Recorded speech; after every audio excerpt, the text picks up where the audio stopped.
Maths help YouTube channel में आपका स्वागत है। आज हम बात करने वाले हैं यूनिट सेकंड अर्थात इकाई 2। इकाई 2 के अंतर्गत हम इस अध्याय में पढ़ने वाले हैं relation and function. Relation and function अर्थात संबंध एवं फलन के बारे में हम इसको पढ़ेंगे। इससे पहले आप हमारे मैथ्स हेल्प यूट्यूब चैनल को सब्सक्राइब कर लें ताकि जो भी नए वीडियो हैं वो आपको मिलते रहें। वीडियो को लाइक करें और इसको अपने दोस्तों के साथ शेयर भी जरूर करें। हम इससे पहले समुच्चयों के बारे में अध्ययन कर चुके हैं। हमें अब यहाँ पर समुच्चयों का कार्तीय गुणन कार्टेशियन प्रोडक्ट ऑफ सेट्स के बारे में हमें यहाँ पर पढ़ना है। चलिए हम देखते हैं, इसको एक उदाहरण के द्वारा समझते हैं। मान लीजिए ए दो प्रकार के रंगों का, ए में क्या है दो प्रकार के रंग, बी तीन वस्तुओं का समुच्चय और बी जो है उसमें कितनी वस्तुएं हैं तीन। अर्थात ए में जो अवयव हैं वहां पे दो अवयव हैं, दो रंग हैं और बी जो है उसमें तीन वस्तुओं का समुच्चय है। अर्थात हमने मान लिया कि ए में क्या है लाल और नीले दो रंग हैं और बी में बी सी एस। यहाँ पे बी का अर्थ क्या है बैग से है, सी अर्थात कोट और एस का मतलब है यहाँ पे कमीज, कमीज अर्थात शर्ट को निरूपित करते हैं। इन दोनों समुच्चयों से कितने प्रकार की रंगीन वस्तुओं के युग्म बनाए जा सकते हैं। अब यदि हम देखें कि हमारे पास तीन वस्तुएं हैं और दो कलर हैं तो हम यहाँ पर यदि इसको इसके द्वारा समझते हैं तो यहाँ पर हम उन्होंने क्या किया है, ये दो लाल और नीले दो कलर लिए गए हैं।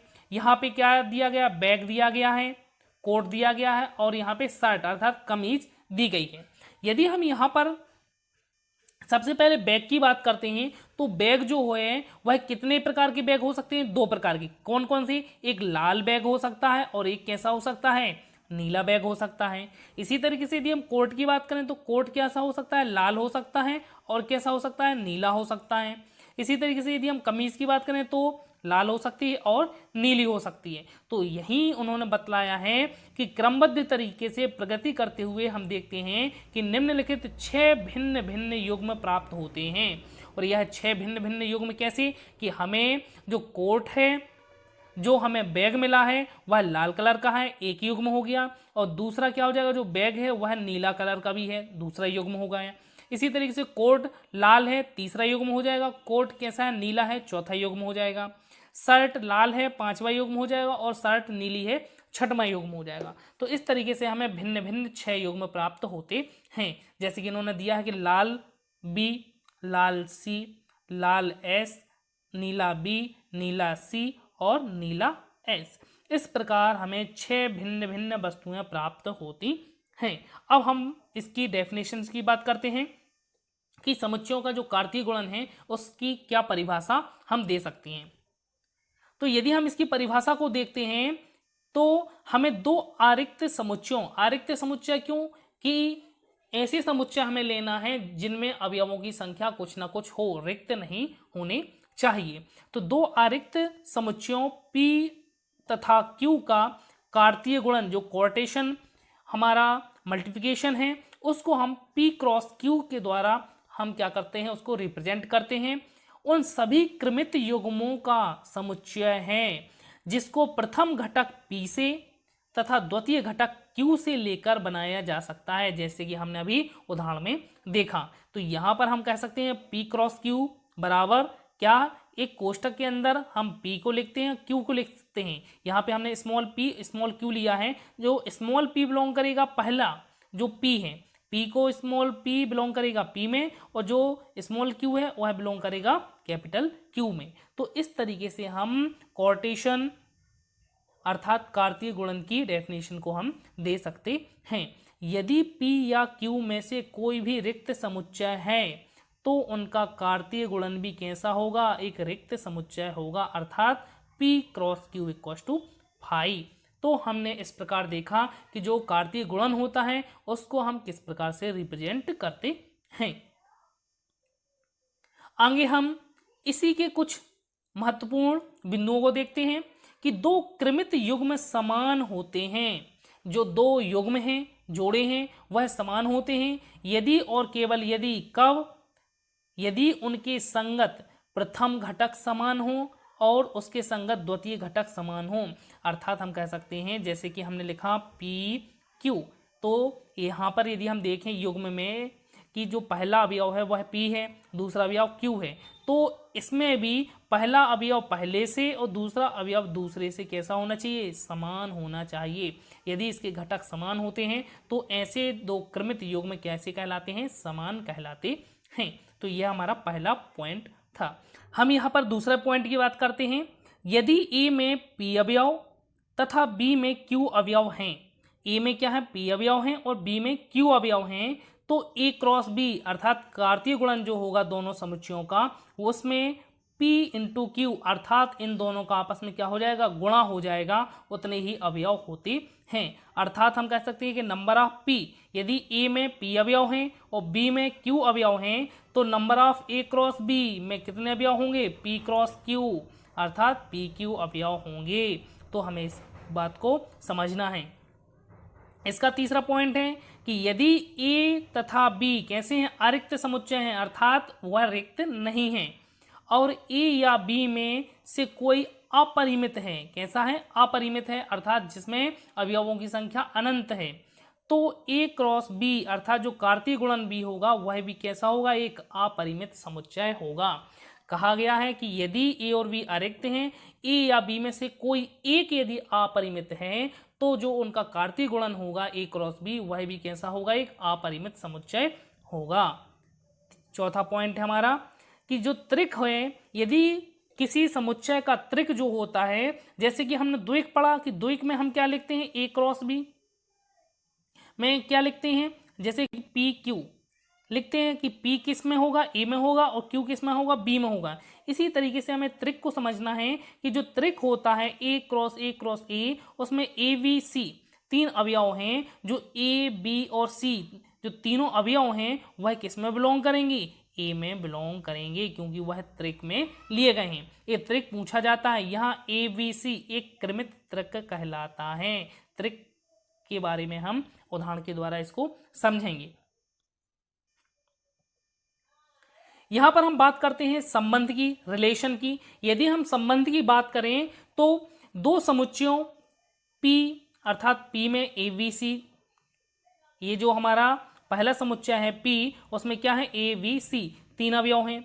यदि हम Q की बात करें तो Q में क्या है, अली, भानु, विनय, चंद्रा, दिव्या। यह कितने लोग हैं, 5 लोग हैं। जो P हमारा अवयव है, जो हमारा P समुच्चय है उसमें 3 अवयव हैं, और जो हमारा Q समुच्चय है उसमें कितने, 5 अवयव हैं।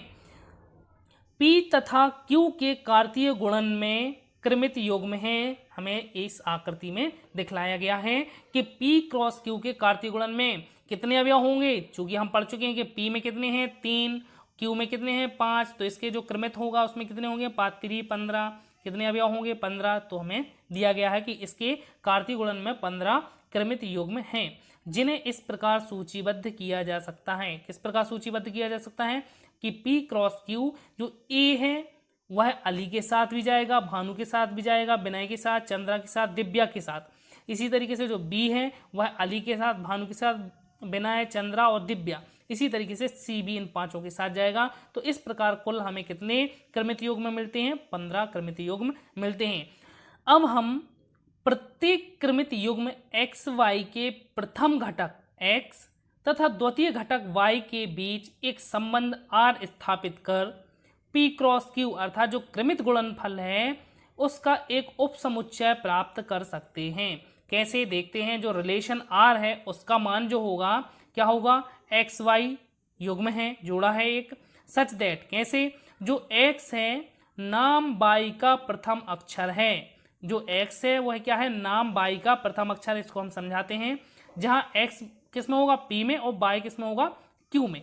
यदि हम इसको देखें, यहां हमें क्या बतलाना था, जो x है वह क्या है, नाम y का प्रथम अक्षर है। यदि हम x की बात करें तो नाम y का प्रथम अक्षर, यदि हम यहाँ पर a की बात करें तो a से हमें कौन मिलेगा, केवल यहाँ पे हमें अली मिल रहा है। और यदि a नाम का कोई है क्या, यहाँ पर नहीं है, तो क्या मिल रहा है, अली मिल रहा है। तो x का मान क्या होगा यहाँ पे a, और इसके साथ बाई का मान क्या हो जाएगा, अली, क्योंकि इसमें क्या कहा गया है कि जो एक्स है नाम बाई का प्रथम अक्षर है, ए से अली हो गया।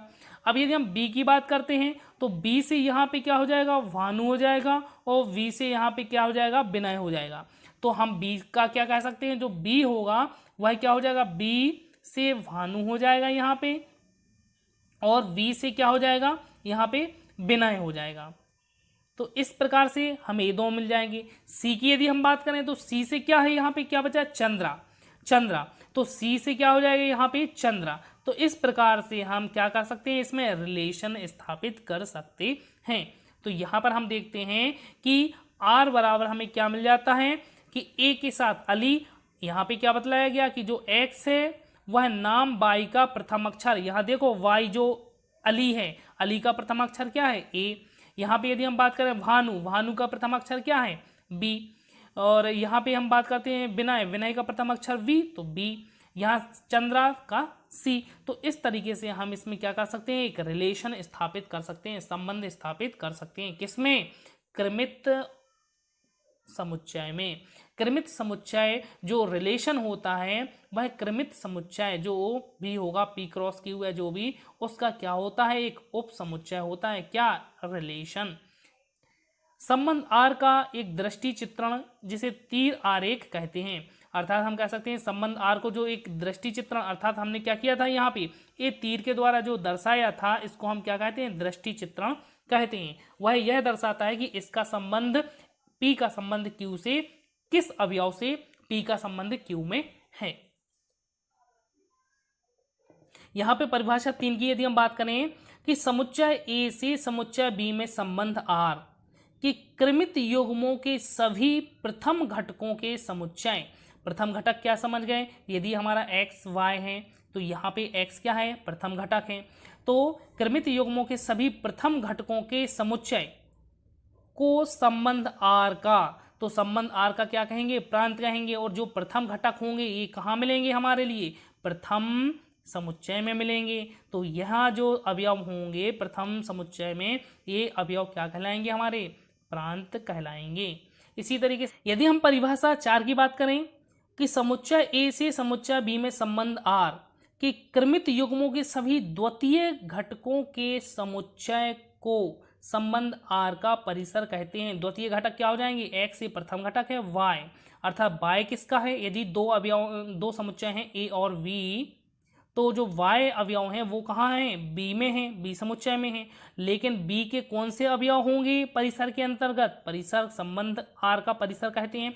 कौन से अवयव, जो कि एक से संबंधित हैं, जो कि अवयव समुच्चय ए के अवयवों से कैसे हैं, संबंधित हैं। तो यहाँ पे हम कह सकते हैं कि सभी द्वितीय घटकों के समुच्चय को, सभी द्वितीय घटकों के, यहाँ पे जो एक्स से संबंध किसका है, बाई का, इसी तरीके से जो अवयव होंगे वह अवयव क्या कहलाएंगे, हमारे परिसर कहलाएंगे। समुच्चय बी जो है संबंध आर का सह प्रांत कहलाता है।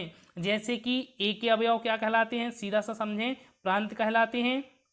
उसी तरीके से हम बी में जितने भी अवयव होते हैं वो क्या कहलाते हैं, सह प्रांत कहलाते हैं। क्या कहलाते हैं, सह प्रांत।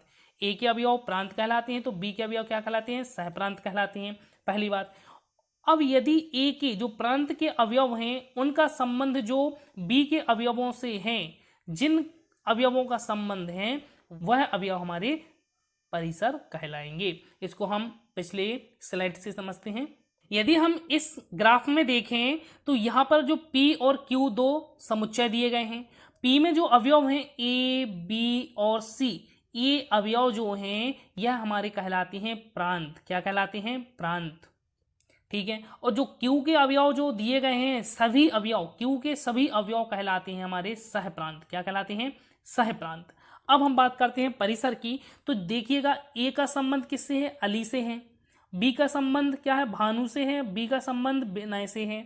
और सी का संबंध किससे है, चंद्रा से। लेकिन यहाँ पे दिव्या क्या हो गया, छूट गया। तो जो हमारा परिसर होगा उसमें केवल अली आएगा, भानु आएगा, विनय आएगा, चंद्रा आएगा, लेकिन दिव्या नहीं आएगा। तो हमें परिसर में वे अवयव आते हैं जिनका संबंध क्या होता है, प्रांत के अवयवों से संबंध होता है। लेकिन सह प्रांत में बी के अर्थात सहप्रांत में Q के सभी अवयव आते हैं। तो इस तरीके से हम प्रांत और सहप्रांत की डेफिनेशन को समझ सकते हैं, बता सकते हैं।